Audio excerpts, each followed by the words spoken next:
to Omni Talks Retail Fast 5, brought to you in partnership with the A&M Consumer and Retail Group, Avalara, Williot, TGW, and Sezzle. Ranked in the top 10% of all podcasts globally and currently ranked the #1 podcast in all of retail by FeedSpot, the Retail Fast 5 is the podcast that we hope makes you feel a little smarter, but most importantly, a little happier each week too. Today, it's April 17th, 2024. I'm one of your hosts, Ann Mazenga. And I'm Chris Walton. At least I think I am, Ann. We are here live from the World Retail Congress in Paris once again to discuss the most important headlines from the past week that highlight how the physical, digital, and human elements of retail are coming together to shape the future. Yep.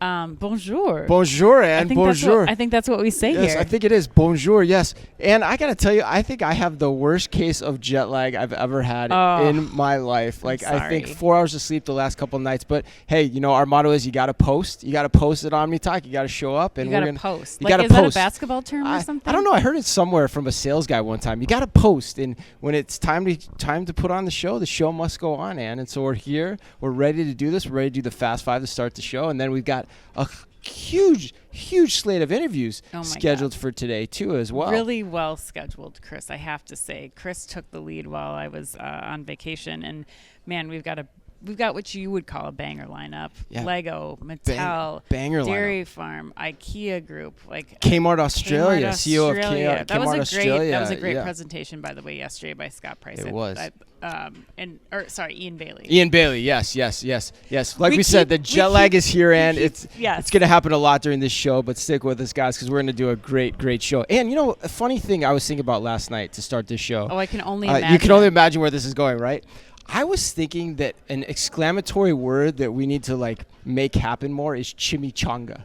Like, could you imagine if you said, what do you think of this headline? And I went, chimichanga. It's so great, right? Like, I think I'm going to try to weave chimichanga in an exclamatory way throughout this podcast, Dan.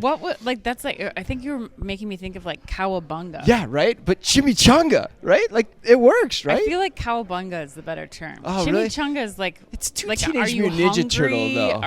What are you telling me with chimichanga? Yeah, that's why it's so good, because it can mean so many things. We need to get to the headlines. Let's do the show, the audience has dropped already. Chimichanga. All right. Today we've got news on Gopuff debuting something it is calling powered by Gopuff for CPG brands. A lot in that phrase. A New York City chicken shop that has replaced its cashiers with Filipinos over Zoom. Aldi retrofitting a store to be checkout free with Grabango. Ann and I give our perspectives on the Just Walk Out versus Dash Cart debate. Yeah. And A&M's Chad Lusk returns for 5 insightful minutes on the state of U.S. consumer sentiment. Yes, he's here to talk about their latest update to that report that they do periodically throughout the year. But we begin today with big news out of Walmart Canada. Ann? That's right. Chris, what's this story all about? Chris, headline number 1 is that Walmart Canada has revealed what it is calling the, quote, store of the future. According to Canadian Grocer, Walmart Canada has cut the ribbon on its newly renovated flagship in Mississauga. I believe that's how you pronounce it. Yeah, I think that's right. I think you nailed it. Mississauga, Ontario, which includes... It sounds good to me. Okay. Someone will correct us. I have no doubt. Which includes a heavy focus on in-store tech and an expanded grocery offering. Billed by the retailer as their store of the future, the 223,000 square foot space, which is massive. That's like 2 Targets. Yeah, I didn't catch that the first time. Oh, yeah. That was what we'll talk about it later, but yeah. 223,000 square feet is massive. Located within the Square One shopping center in the city's downtown core.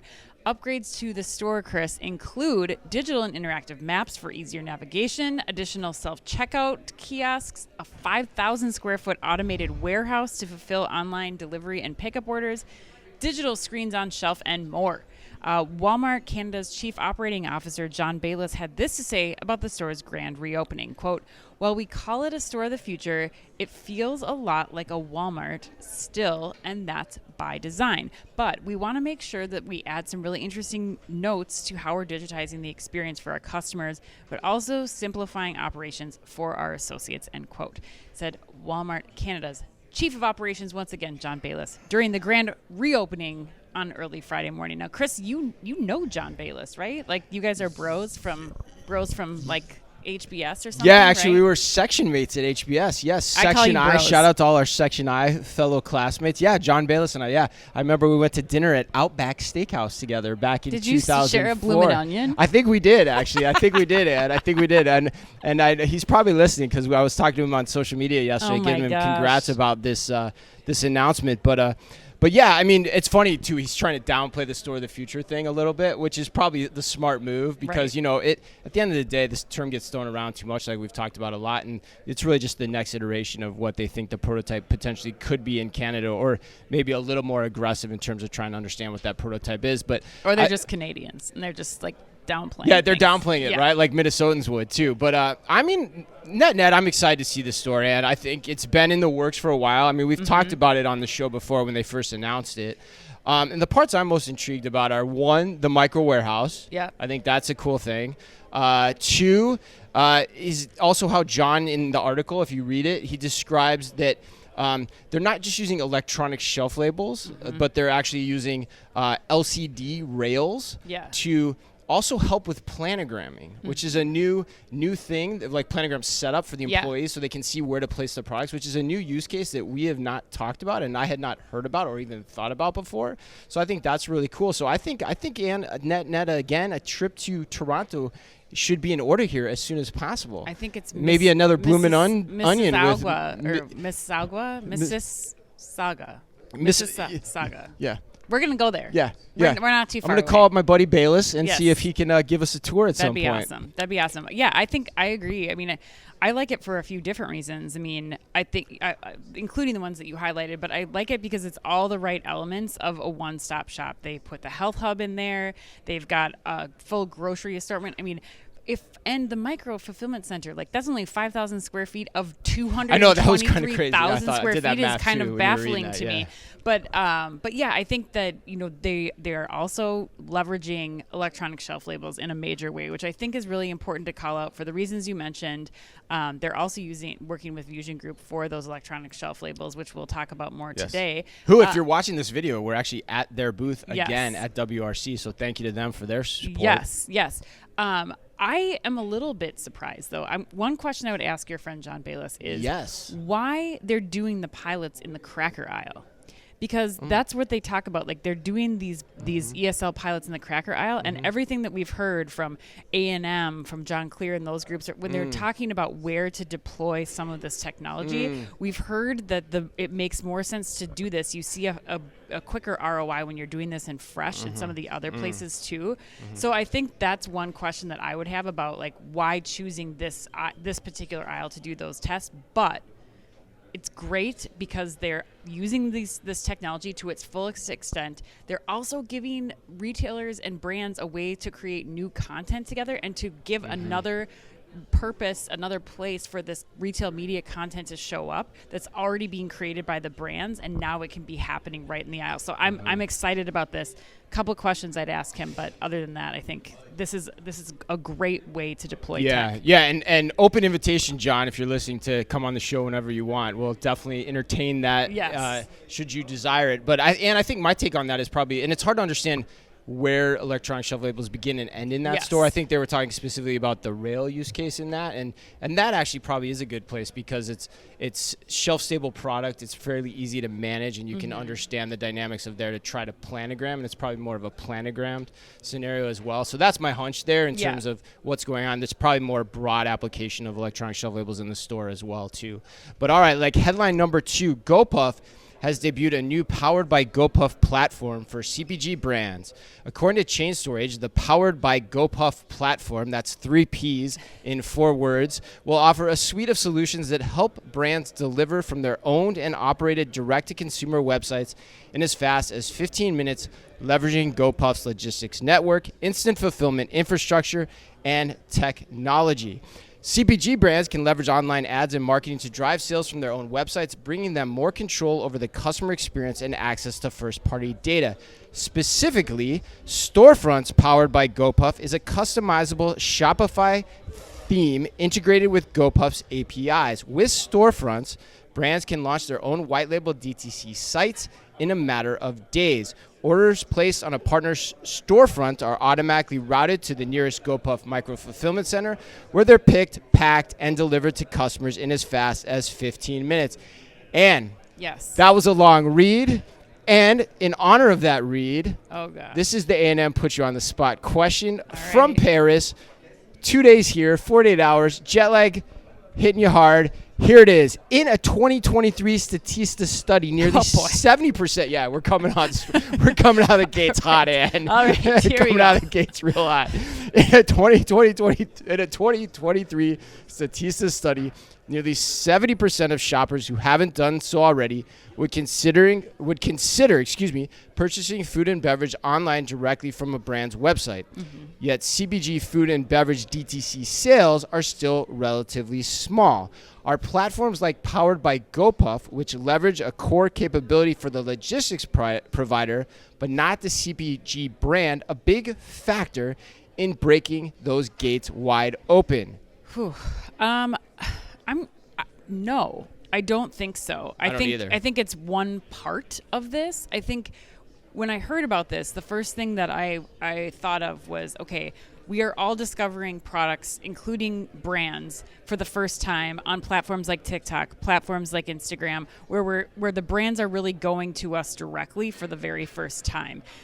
So I think this is something that brands do need to invest in. Now, Carter Jensen over at General Mills, he shared with us a few years back Ratio Foods doing this type of concept, really taking you from TikTok advertisement for their brand. Maybe it's a recipe or something, taking you to the Ratio Foods brand-owned site, and then being able to, at that point, give the consumer every single option that they could want, whether it's going to pick something up from their local store in a couple of hours, getting something shipped directly from the brand, in a few days. But then there's also the option, in that case it was Uber Eats, but really working on how do I get this to somebody, especially in a snacking occasion where they're going to want it now. They want it now, which was kind of core to Gopuff and some of the other instant delivery providers. So I do think that this is a fantastic way for brands to be able to focus on how they get their product to the consumer. I have some questions, though. Like, this is a white labeled brand site. They say that the brands are still getting first party information, but like this is now on Shopify. So if the brand's not on there's just a lot of logistics back end questions, having worked on that platform for a long time, that I'm like, how exactly are they going to pull this off? But to answer A&M's question, I don't think it's dependent on Gopuff alone, but I do think that if Gopuff has any opportunity to stay alive here, this is a use case where it could bolster that business for Gopuff. So you're hitting on something there at the end, the stay alive, the Gopuff Yes. stay alive. Did you also love the Gary Vaynerchuk quote about how this is like the next big thing in CPG? Yeah, I tend for not CPGs. to, Like, so that makes me be automatically skeptical, quite frankly, of this whole idea. I wouldn't be surprised if Gary's like hanging out. Gary V's just hanging out in the Gopuff warehouse, sleeping and having keggers with the rest of the the Gopuff staff who's living in the warehouses. Right. I'm jaded about this headline, Ann. Okay, well, like tell me in a why. lot of ways. So first of all, I think,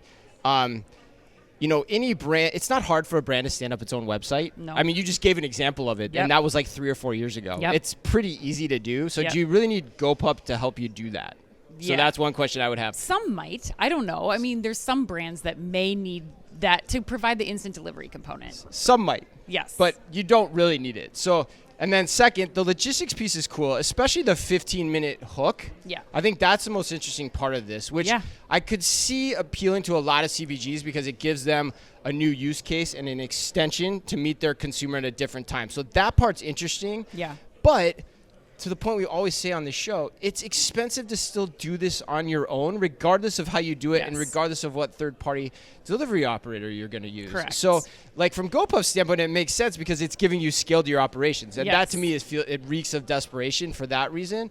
But there's a lot of micro-warehousing third-party services that do the same thing and probably do it with better technology in the back room, in the warehouse design, and better algorithms in the fulfillment in terms of how they operate things too. So for that, I don't think I see a lot of this making a lot out of this in the long run, especially since the big retailers are all making express delivery part of what they do already. Right. And as part of their subscription programs, and the brands would rather fulfill through them because of the economics of it. So where does this go in the long run? So that's what I think. So you're laughing, but and people are taking pictures of us here at the show too while we're talking. But I mean, it just it doesn't really make a lot of sense to me. Yeah, no, I think you're right.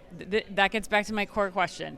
There's a lot of logistics questions that I think you bring up good points about why a brand is going to go this route versus building it from their own ground up. But there are a lot of leveraging the retail network already. True, right? But there are a lot of small brands out there and independent brands, startup brands that this could work for. So I think the verdict's still out on its total possible addressable market, but we'll see.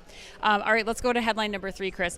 A New York City chicken shop has replaced its cashiers with a woman in the Philippines who interacts with in-store customers over Zoom. According to 404 Media, a new one for 404 Media. I'm not familiar with them prior to this. But so is that like you don't get the information because it's like 7 digits less than 411? Like I was thinking like 404 forbidden error, like this like page is not loading. I think you're right. I think that is what it is. Okay, well, smart, anyway, man. Smart. According to 404 Media, the cashier at Sanson Chicken in East Village, New York City, sits on a computer monitor on top of an empty cashier desk and interacts with customers via a virtual Zoom background with the store's logo. Don't worry, it's there. An iPad that would normally serve as a payment terminal reads, "Welcome to my store" in Comic Sans. Don't know why that's important. When the cashier Who writes these things here? I don't know. Definitely a former art director who's like,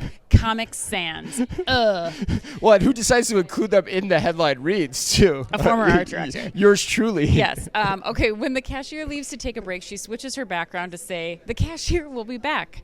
On a piece of paper taped to the cash register and facing customers is the handwritten Zoom meeting ID and password, presumably so a human employee at the restaurant can dial in the remote worker.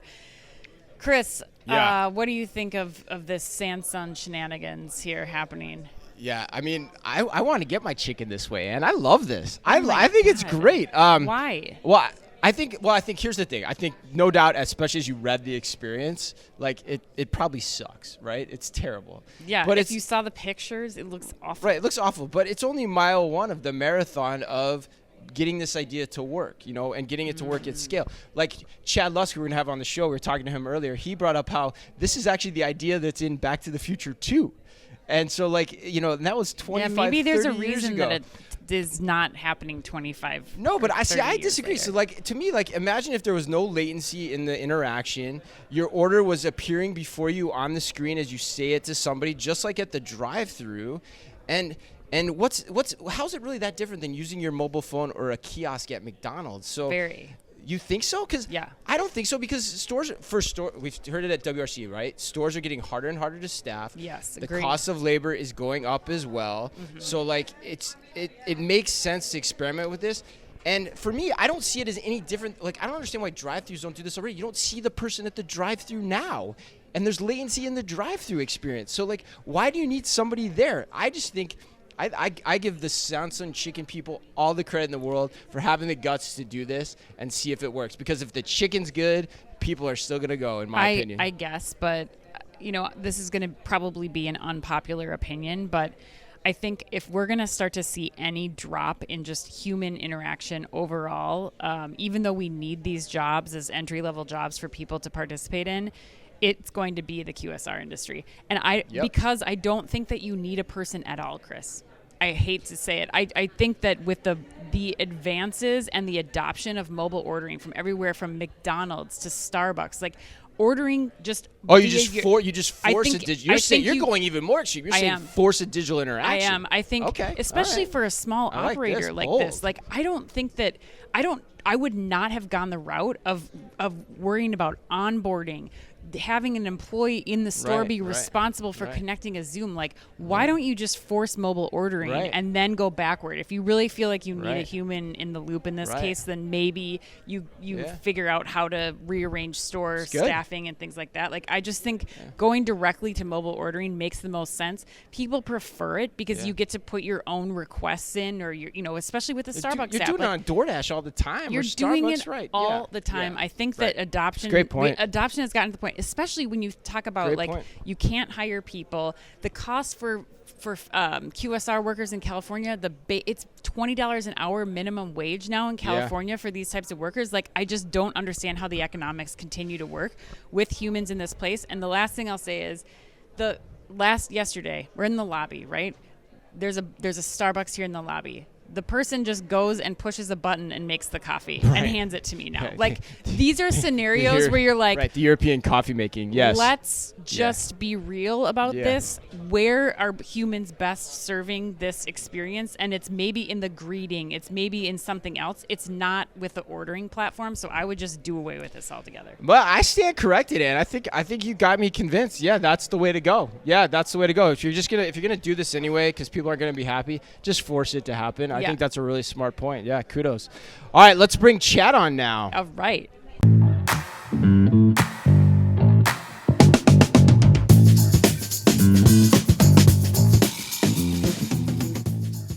Joining us now for 5 insightful minutes is Omni Talk friend, partner, and managing director at the A&M Consumer and Retail Group, Chad Lusk. Chad will be discussing with us the results of his company's most recent consumer sentiment survey. Chad, start with this. Why is it essential for retailers to read this report and to focus on the insights in this spring's survey? First of all, guys, I wish I had better news. Consumers are even more pessimistic this spring compared to the fall. And we're seeing consumers at all levels continuing to cut back versus the past cycles. Yeah. Now, maybe that's expected a little bit. So kind of why read this report? Well, retailers need to be prepared. Within these surveys, we ask consumers about where and how they plan to spend their money, on what, in what channels, and what drives them or inhibits them to make purchases. And what's most important about this is it's a leading indicator versus looking at things in the rear view. So retailers can leverage these insights to develop plans, manage inventory, optimize marketing, and determine pricing strategies. Now, Chad, we were in the last time that we talked to you, we were looking at something like this trending in this direction. In this report, are you finding any material differences for this spring summer cycle? The consumers that have previously been the most immune to the economic downturn are actually now tightening their belts the most. So perhaps the biggest difference this spring from previous cycles, and we've done 6 of these now, is the anticipated spending decreases from the higher income groups. So we're talking household incomes of 100,000 or more. They're shifting their own personal pie chart and prioritizing savings more. And they're championing shopping behaviors to purchase items for less, such as waiting for items to go on sale or looking to shop secondhand options at an expedited rate. So all this is to show that there's actually like a trickle up effect on spend conservatism, which is hitting all income levels and all types of goods, discount and luxury both. Wow. Okay, let's go to the category level then, Chad. What are you seeing there? And are consumers stating intentions to spend differently and make any trade-offs? We have a really good chart in this report that shows whether consumers plan to spend more or less over the next 6 months by category. Only 3 categories showed a net desire to spend more at all, and only 1 category actually increased from the fall, and that was fresh food. And the thing about fresh food, talking about trade-offs, is that consumers tend to spend more on fresh food when they're cutting back on dining out, ordering prepared meals, generally food that is more entertainment, higher convenience, and higher cost. So that actually going up is a cutback in and of itself. So that's first. Not surprisingly, experiences are down. So, which is unfortunate given the upcoming summer season. So sports, entertainment, outdoor activities, approximately 60% of our respondents said they're going to spend less. It's down 1,000 basis points from the fall, which is huge. Interestingly enough, though, like consumers are still prioritizing travel. There was an increase in the number of respondents taking a vacation from last spring. And those who said that they were going to take a vacation this year, almost 40% of them said that they hadn't taken one last year, and multi-year consecutive vacationers are up. And this really hits the highest income bracket. So back to them again. In fact, for $200,000 plus household income brackets, nearly 70% of them said they were going to reduce spending this upcoming 6 months in aggregate. Yet they made the biggest statement on prioritizing travel among any income group. So it's the big stuff that consumers are prioritizing and saving for extended experiences versus these habitual, smaller entertainment spending like sporting events, even at home, streaming services, or honestly, alcohol, which was virtually at the bottom of our category list in terms of intent to spend. Wow. So, Chad, what do retailers do now with this more budget conscious consumer across the entire spectrum for the spring and summer? Yeah. So, I mean, first, budget conscious consumer is no longer the low or middle income earners, right? Yeah. Um, so high income households are the ones actually now most likely to wait for a sale in order to purchase. So not so much on daily necessities like food and personal care and pet supplies, but discretionary categories like apparel or home decor or improvement, electronics. They're waiting for that sale at an alarming rate. So retailers should be thinking about targeting deals for this higher price merchandise for these categories in question and trying to increase purchase frequency among current customers. And I would say counter to trying to acquire new customers on promo who probably aren't going to be as sticky and loyal, right? Aside from deals, there's tons of info in the report, a few nuggets to highlight. Gifting is way down. So rethink any advertising messages about buying for others. Secondhand continues to rise. And surprise, surprise, among high income households too. So think about whether an offering there makes sense for your brand and customers. Nearly half of respondents under 35 are using social media to purchase more than once per month. So are you leveraging that platform? And then the last thing is consumers are talking about net positive experiences with personalization through technology. So perhaps surprisingly, virtual try-on, VR to see how things look in your home. Across the board, consumers are net positive on this. Wow. However, be wary because these are the areas where consumers' expectations rise the most when it comes to technology. So, it requires savvy retailers to kind of do the same thing and up their game on, quite frankly, online and the in-store tech stack. And it's still discretionary spend too. Wow. Yeah. That was incredibly insightful, Chad. Thanks for being with us today. Thank you.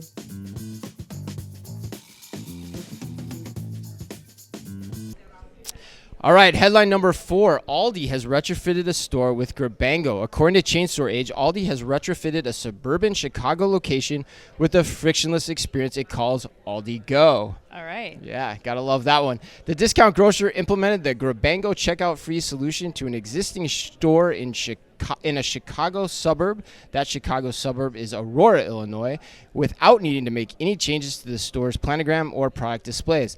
The technology, which uses computer vision to identify and keep track of every item in the store, allows shoppers to exit without waiting in line or scanning items. To use Aldigo, customers shop the Aurora Aldi store as they normally do, including for fresh meat and seafood and organic produce, as well as pantry staples.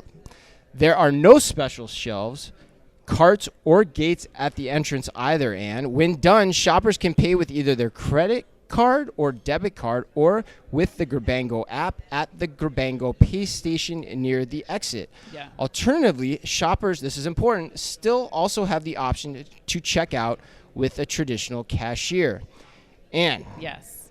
why do you think this is big news, particularly in light of last week's Just Walk Out announcement, which we are going to talk about even more in our last headline today? Look, I think that the timing of this announcement was very interesting, especially given all of the swirl around what Amazon has going on and their presumed pullback from Just Walk Out already in all their grocery stores, but then in other areas as well. In favor of the Dash Cart. Yes. I also think, though, that this concept still has legs. I really still... I think that there's a smart case to be made, especially in an Aldi store. The reason being, the Aldi shopping experience, you go in there, you get all your stuff, then you have to pull out your own bags, then you have to bag everything. Like, as an Aldi shopper, I think this is awesome because you go in, you can start bagging all your stuff right there. You get out of it, you eliminate the long lines that typically occur, especially as more people are shopping Aldi as a low price retailer for grocery.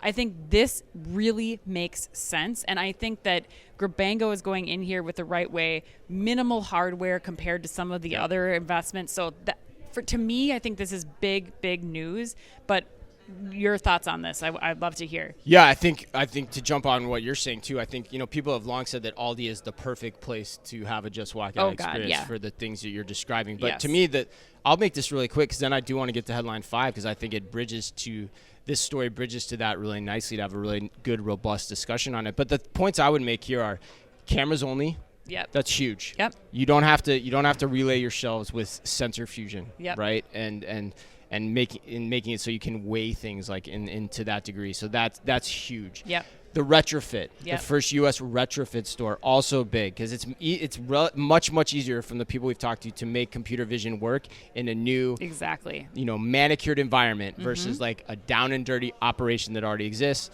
and then with no changes to the planogram. Right. And no new fixturing. Right. That's the key point there. Those two go together. And so then the last point too, which I think is important to touch on, especially as we bridge into the next story, they're not forcing one option. You can still have the traditional checkout experience, but for those that want it, they can use it. Yep. And then you still get all the benefits of shrink and inventory accuracy as well while the system's in place. So those are the 3 points I'd call out here that are really important. All right, well, let's continue this conversation for headline number 5, Chris. So GeekWire pitted Amazon's Just Walk Out technology against its dash cart and a traditional manned checkout experience, and the winner might surprise you. So GeekWire went through an Amazon Fresh store in Seattle 3 times. Okay, these two guys 3 times. They had the same 10-item shopping list the whole time to test Just Walk Out cashierless technology, then the dash cart, and then the old-fashioned checkout line. And the goal was to determine which method was going to be fastest and most seamless for shoppers. So the winner of this experiment was the technology that Amazon is actually moving away from. Right. Just walk out. The least favorite option was the approach that Amazon is now betting on, which is the Amazon Dash Cart. They said that the learning curve was just too much to get over with the Dash Cart, while Just Walk Out was simply a more convenient and faster way to shop for groceries. So, Chris, let's break down, because we've been talking about this so much throughout the course of the last few days, really. What are your thoughts here, and why do we choose this GeekWire story to cover? Yeah, and it's an evolving story too, right? Like, because the Aldi story broke late yesterday, and we decided to include that as the bridge. But okay, I have a lot of thoughts here. First, I want to give a shout out to the GeekWire folks, Taylor Soper, for coming up with this, because this is something that I'm jealous of that we didn't go and do, because I feel like we missed out. But so kudos to them for doing it. However, I will say an experiment is only as good as the information that you put into that experiment. And I think the 10 items requirement that they use to evaluate each of the different options is a little bit misguided or misleading, because a traditional large format grocery store, the interesting about it is it has to appeal to every trip type. Yes. It has to be designed for everyone. So a 10-item trip is not a very big grocery trip. No. It's very different from a 30-item trip. Sure. And so that's an important thing to think about as you're making this determination. So then you get to the point of like, okay, if I think about the bigger size trip, and let's just have a conversation here. And I'm like, which one do I want to work better? If the cart's already hard to get over with 10 items, it's going to be hard to get over with 30 items. It's going to be impossible, right? Yep. But then you go traditional checkout versus just walk out. Just walk out, I still got to bag everything. That's always been a question of mine too. So like, I'm still going to have to go somewhere. I'm not going to bag everything as I go along. That seems too difficult for me. Maybe it isn't. I don't know. Yeah. And then, but so like, I'm still going to go to some place at the end of that experience or potentially to bag it. So I think ultimately at the end of the day, you get to an experience like where you have the option to choose, because again, the format is designed to appeal to many different trip types. And it's just going to work in the background to make however you want to interact with that store better. It can make the traditional checkout experience better because you've got the cameras there that are speeding up the cashiers potentially, speeding up your information in your bill. It's got the self-checkout option with the traditional hardware that can be made better as well through the same principles and processes. And if you want to put a cart in there too, for the people that want a different option, sure, go for it. And you get the retail media angle to it too. So I don't know that there's no right answer here. It's just going to be, how do we think about this in the long run? At least that's what I'm thinking right now. Yeah, I think you have a huge customer adoption hurdle to get over. I think it's already confusing with both. Yeah, yes, exactly. But that's what I guess in the scenario that you're playing up, from my perspective, like where you're saying like give them all the options, is that what you're saying, or you're just saying like test all the options? No, I'm saying you give them. I'm saying the ubiquitous option can work to improve both experiences. So if I go and I have a traditional experience, you're going to get the inventory accuracy, you're going to get the shrink prevention, and it's going to speed up the cashier because the cashier almost in a lot of ways doesn't have to do anything but bag. Yes. However, if I also want the experience where I just want to walk out, I can. Yes. So that's where I think this goes, is where it's kind of like choose your own adventure of how you want to shop the grocery store here in the long run. Sure. Which also makes me think, as I'm saying it out loud, makes the cart more obsolete in those scenarios. The dash cart. The dash cart. Like I still think it's not as worthwhile of a proposition to me. Yeah, I think some of the things that they outlined being challenges are things like weighing and scanning and still having to do all of those things with the dash cart, which I think makes it a little bit more challenging. I just, looking at this from a retailer's perspective, not just the customer perspective, but the retailer perspective, I still think that this case for retail media, unfortunately, is really what's going to win out and move more retailers towards the dash cart versus the just walk out technology, even though I don't know that it's if they can get the customer adoption though, right? Does the customer really want that? I mean, we're hearing potentially that people that use that use these smart carts, particularly the caper carts, are liking that, right? But at the end of the day too, Ann, my question for you is like, is a souped up self-checkout machine with computer vision enabling a faster process there any better than a cart? No, I don't think so. Other than the retailer can't do retail media to you directly. Yeah. I mean, but from a customer's perspective, it's not any different, really. Correct. Yep, I agree. But then I think you start to think about how many customers want to use self-checkout for those big grocery stock-up trips. Nobody does. Like weighing your individual, like finding the PLU code on your grapefruit or your oranges and apples and whatever, like, and which they talk about in this scenario is the hard thing that they have to get over with the dash cart.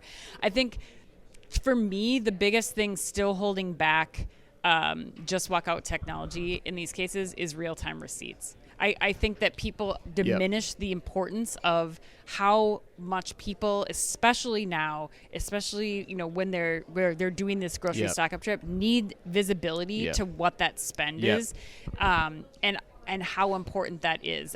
And that is one of the benefits of the cart, because the cart gives you real-time receipts as you're putting things in. Yes. Or somebody like Trigo who's doing real-time receipting in an 8,000 square foot grocery store already. So I think the winner here actually, I think, is Instacart, because they have figured out a product that doesn't disrupt the business. It's not Amazon, so they can sell their cart product, their just walk out cart, or their smart cart product to any retailer who is going to be much more willing to get that technology from Instacart versus Amazon. Let's spend a second on that, because that's interesting too. It's like, okay, because of what we just said, you and I are both kind of not bullish on the smart cart. No. Like in general.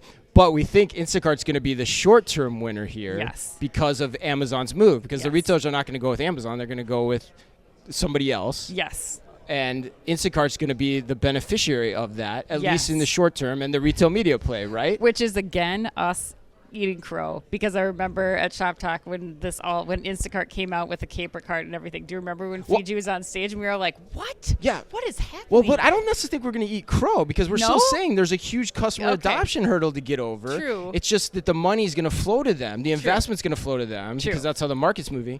And and then the other side of the equation, right, is Trigo versus Grabango, right? And what happens there? Trigo, better real-time receipt, but you have the sensor fusion. Yes. Grabango cameras only, probably easier to install in a lot of degrees. So, and what happens to either side of that, since Amazon goes away from Just Walk Out as a concept, right? Do both of them feel the hit there? Yeah. God knows. Yeah. It's just such a fascinating. Oh man, this is a horse race. This is like we gotta start like.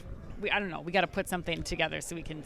And then by the same token, right? This is why it's so fun to talk about. By the same token, you have the Everseen or the TrueScan technology from Target that they released last week. That's over the self-checkout machines. That's making that experience better too. Right. So do retailers and grocers just go in that direction as well? There's a lot of options. Yeah, you still get product visibility, like image visibility from computer vision scanning at the checkout. Like there's so much. It's what's most palatable, what's in the budget, and what makes the most difference. And I don't think we know. And who you're going to be frenemies with.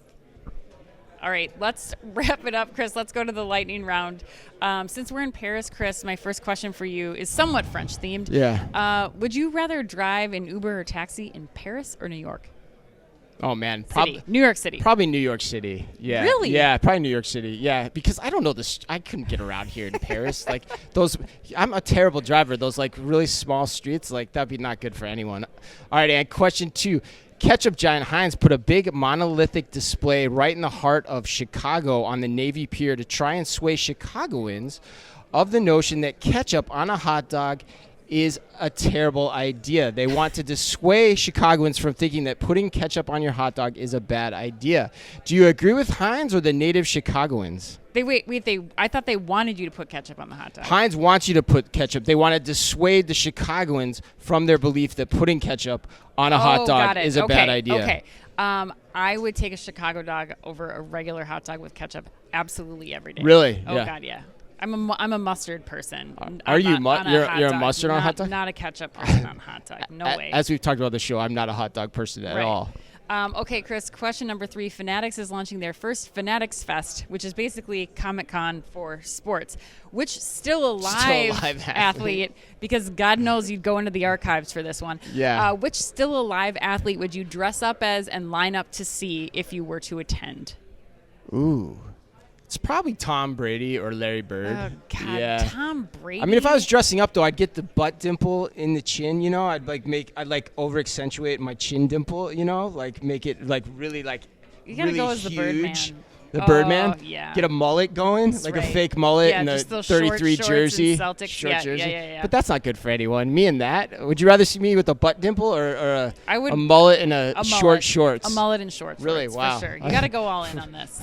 Tom Brady's just like, meh. I think the other sex would generally disagree with you, Ann. All right, Oreo is challenging the common perception that the navigation buttons on mobile apps look like a hamburger, stating that, in fact, they look more like a stack of 2 Oreo cookies. And where does the Oreo rank for you in terms of delicious packaged cookies? Ooh. What is your Mount Rushmore of packaged cookies? Somebody was here yesterday saying they look like a barcode, which I guess I think same the company barcode, actually, same ad agency did both of those. Agency. It's slick. I like it. Like from an ad perspective, I do like this approach. I think it's a smart campaign. But anyway, I would say Snackwell's top my list. Just the vanilla cream sandwich cookies. Snackwell's, still love them. If I can find them, but I feel like there's probably something toxic in there because I don't see them around anymore. Yeah, I haven't seen those in a while. That ranks number 1. Then the Softbatch chocolate chip cookie. Oh yeah, so good. Oh yeah. Oh my gosh. They don't make those anymore, do they? I don't know. They were big in the 90s. Those were so good. My aunt used to buy them for me all the time because my parents would get them. But okay. So does Oreo in your top 4? Then Oreo is number 3. Okay, what's number 4? What's your Mount Rushmore? I guess I'd probably say like one of those like Otis Spunkmeyer cookies or something. Like, you know, the vending machine cookies. They're like decent. They're not great, but like they'll do in a pinch. Not the Chip Ahoy. You're not going Chip Ahoy. No, I don't like. They're too. I don't crunchy. like Chip Ahoy either. They're too crunchy. No, so I agree. I would anything. I'm a soft cookie kind of person. Yeah. You got to have the soft cookie. Oh, yeah, 100%. I think my 4 is very similar to yours. What would your 4 be? I think it'd probably be the same. I think I'd go Oreo number 1 though. Really? Yeah. Okay. I'd probably put the Thin Mint in there too, in my Mount Rushmore. If you're including the Girl Scout. Oh, you're not? Wow. Oh, yeah. No, I love a good Thin Mint. Okay. Yeah. All right. And remember, if you can only read or listen to one retail blog in the business, make it Omni Talk. But before we say that, Ann, we got to give a happy birthday today to Sean Bean, Rooney Mara, and to the woman who needs no alias, Jennifer Garner. Good one. move on Thank that. you, Ann. Yes. Who writes this crap, I Ann? don't know. I have no idea. I do know. It's very evident.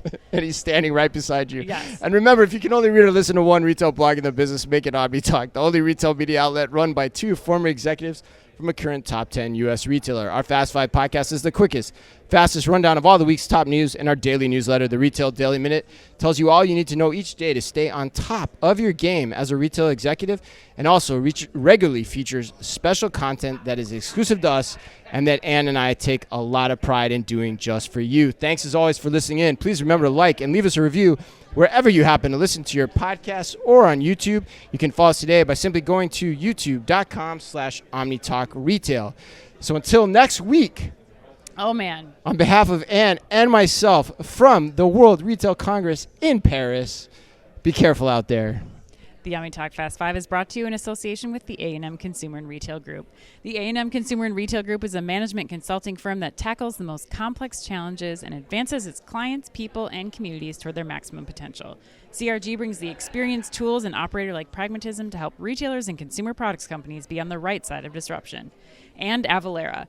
Avalara makes tax compliance faster, easier, more accurate, and more reliable for 30,000 plus businesses and government customers in over 90 countries. Avalara leverages 1,200 plus signed partner integrations to power tax calculations, document management, tax return filing, and tax content access. Visit avalara.com to improve your compliance journey. And Williot. Williot's ambient IoT visibility platform powered by battery-free Bluetooth tags eliminates scanning for real-time end-to-end inventory visibility. For more information, head to williot.com/OmniTalk. And TGW. Revolutionize your grocery supply chain with TGW. Their experts tailor automation solutions to your needs, ensuring you have the edge. Work with TGW before your competition does. Discover more at tgw-group.com. And finally, Sezzle. Sezzle is an innovative buy now, pay later solution that allows shoppers to split purchases into 4 interest-free payments over 6 weeks. To learn more, visit Sezzle.com.